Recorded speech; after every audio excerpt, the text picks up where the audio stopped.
Bonjour, j'espère que vous allez bien. Aujourd'hui, je vais vous parler d'un sujet qui est tout simplement la perte d'un être cher, la perte d'un proche. Il y a plusieurs signes qui laissent, à croire et ont été prouvés que tout simplement qu'après la perte d'un être proche, leur présence, ainsi au niveau de tout le long de votre vie. À chaque étape de votre vie, ils vous accompagnent et ils sont là pour veiller sur nous et nous font montrer leur présence par plusieurs signes. Cela a été tout simplement prouvé. Nous avons de toute façon, il est toujours difficile de perdre un être proche, que c'est difficile de rentrer dans une étape de deuil quand on n'est pas préparé à ça, tout simplement. La perte d'un proche, c'est quelque chose qu'on vit tous. On a déjà tous perdu un être cher, quelles que soient les circonstances qui soient. Et bien que la mort et le décès d'un être cher puissent être une expérience douloureuse et déchirante, de nombreuses personnes tout simplement croient que les disparus peuvent entrer en contact. De nombreuses personnes croient que les disparus peuvent continuer de communiquer avec nous, même au-delà de la mort. Certains ont dit avoir vu des fantômes, d'autres ont dit qu'il y a eu beaucoup de présence par des signes. Et il y en a d'autres aussi qui croient tout simplement que les personnes qui sont décédées de l'âge sont toujours là tout simplement à veiller sur eux. Certains diront qu'ils ont aperçu des fantômes, mais quoi qu'il en soit, même s'ils sont partis physiquement, même s'ils ne sont plus face à face devant nous suite à leur décès, ils peuvent toujours être près de nous, ça c'est une certitude et ça a été prouvé. Donc je voulais à travers cette vidéo vous apprendre plusieurs signes qui font que tout simplement les êtres que vous avez perdus sont toujours présents auprès de vous par ces signes qu'ils vous font ressentir. Que des êtres chers que vous avez perdus peuvent être malgré tout auprès de vous. Il y a le signe de l'enterrement. Il y a le médium James Van Praagh, médium de renommée, a dit tout simplement que lorsqu'il y a un décès, le jour de l'enterrement, les esprits fréquentent tout simplement leurs funérailles.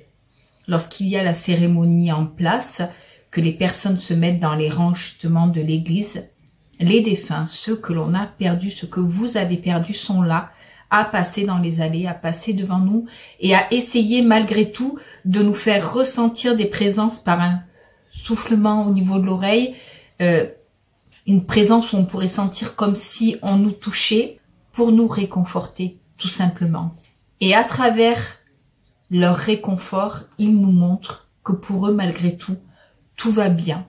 La douleur est là. Lorsqu'on est là à un enterrement, on ne fait pas attention. On ne fait attention à rien et la plupart de leurs signes ne sont pas ressentis le jour de l'enterrement du défunt. Quand vous assistez aux funérailles d'un défunt, essayez d'être attentif, essayez de voir si vous pouvez ressentir quelque chose pour vous montrer que le défunt est bien là, présent auprès de vous. Vous avez des pensées inhabituelles. C'est un des deuxièmes signes au niveau du départ des défunts qui nous font montrer qu'ils sont justement toujours là et présents. Il y a toujours l'impression que quand on est en train de penser à quelque chose, il y a quelque chose qui vient et qui nous coupe pour nous faire penser à autre chose. Comme si un peu, vous savez, la voix de quelqu'un d'autre, quand tu parles, qu'on te coupe, ça te coupe la conversation.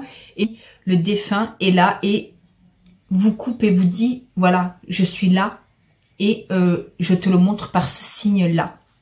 Il faut surtout pas s'inquiéter parce qu'il peut s'agir d'un proche disparu, d'un proche disparu, défunt, et ce n'est rien de grave, c'est simplement qu'ils essaient d'attirer eux-mêmes votre attention. Il faut prendre un moment pour essayer d'examiner cette pensée et pour surtout, vraiment être ouvert aux messages qui vous sont envoyés et par rapport à votre situation de vie actuelle. On a aussi les objets qui disparaissent, Tout simplement, vous pensez parfois que vous perdez la tête. Vous vous dites, c'est pas possible. J'ai pris ça, je l'ai posé là, je me lève le lendemain matin, je le cherche, je le trouve pas. Non. Il faut se dire que même à travers la mort, même quelqu'un qui est décédé, quelqu'un garde toujours son âme de blagueur. On a tous un frère, une sœur, un oncle, une tante, voilà, qui aimait nous faire des blagues quand on était gamin, ben là, sachez que si l'objet que vous avez pris hier, que vous avez posé là et que vous levez le lendemain matin, il n'est pas là, c'est que c'est simplement une blague d'un défunt qui vous le déplace pour un petit peu jouer avec vous.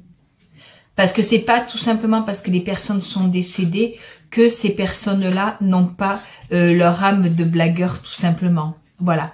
Ils ont toujours leur âme de blagueur et ont toujours envie autant de partager des moments avec vous, même de rire. Il faut surtout en rire, que l'esprit d'un être cher, il peut se manifester de différentes façons. Une des façons les plus courantes et ce qui m'arrive beaucoup en ce moment, c'est l'odeur du parfum.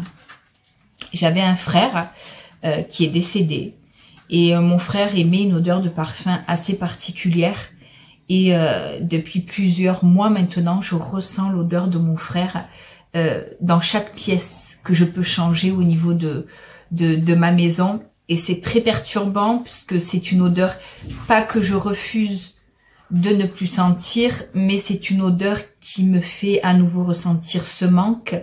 Je dirais pas que ça me fait penser à lui puisque je pense à lui chaque jour, même à travers cette odeur là ou pas là, mais tout ça pour dire que le parfum y est pour beaucoup.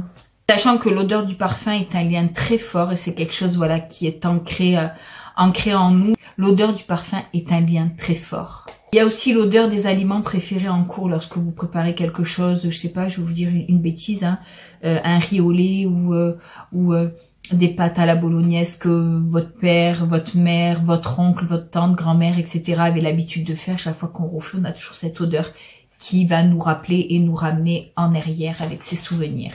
Que quand vous sentez une odeur d'un être disparu, il faut en profiter, il faut se poser et l'apprécier. L'apprécier, se rappeler, tout simplement. Ensuite, il y a le fait qu'ils apparaissent dans nos rêves. Et ça, c'est quelque chose qui m'arrive aussi beaucoup.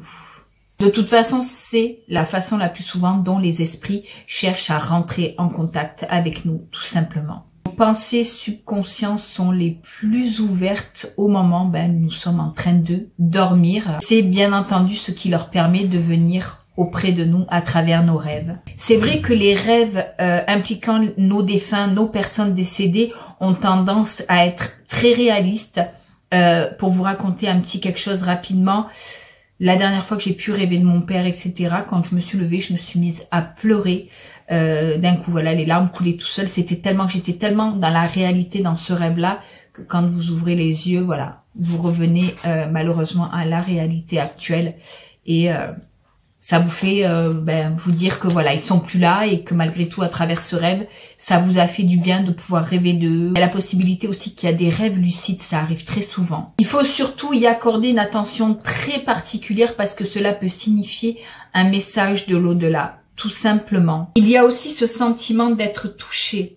Beaucoup de personnes ont parfois des frissons qui parcourent leur corps ou on a tous l'impression des fois quelque chose qui nous passe. Enfin, cela peut être très troublant, mais le sentiment d'être touché lorsque vous êtes soi-disant seul est simplement le signe important qu'un proche décédé pourrait être près de vous. Il est clair que les défunts peuvent utiliser d'énormes façons pour entrer en contact avec nous et pour nous toucher. Avec des sensations de baiser, de caresses ou de petites tapes au niveau du dos, tout simplement. Ou sur le bras. Et les signes sont souvent observés, en fait, et détectés par une personne à proximité. On arrive du coup à la fin de la vidéo. J'espère que cette vidéo vous aura plu. Ces signes communs que je vous raconte là ont été racontés par beaucoup de personnes et subi, vécu par beaucoup de personnes. Qu'est-ce que vous en pensez clairement? Dites-me-le en commentaire. Avez-vous déjà ressenti l'un des signes dans lesquels je vous parle dans ma vidéo?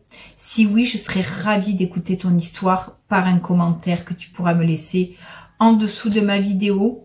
N'hésite pas à me rejoindre sur ma chaîne TikTok que je te mets juste ici. À venir me rejoindre sur ma chaîne TikTok, je te la mets ici, Mila-du-bas aussi. Et puis je vous remercie pour avoir écouté ma vidéo. Je vous fais plein de gros bisous. Et puis je vous dis à très vite tout simplement. Prenez bien soin de vous. Bye.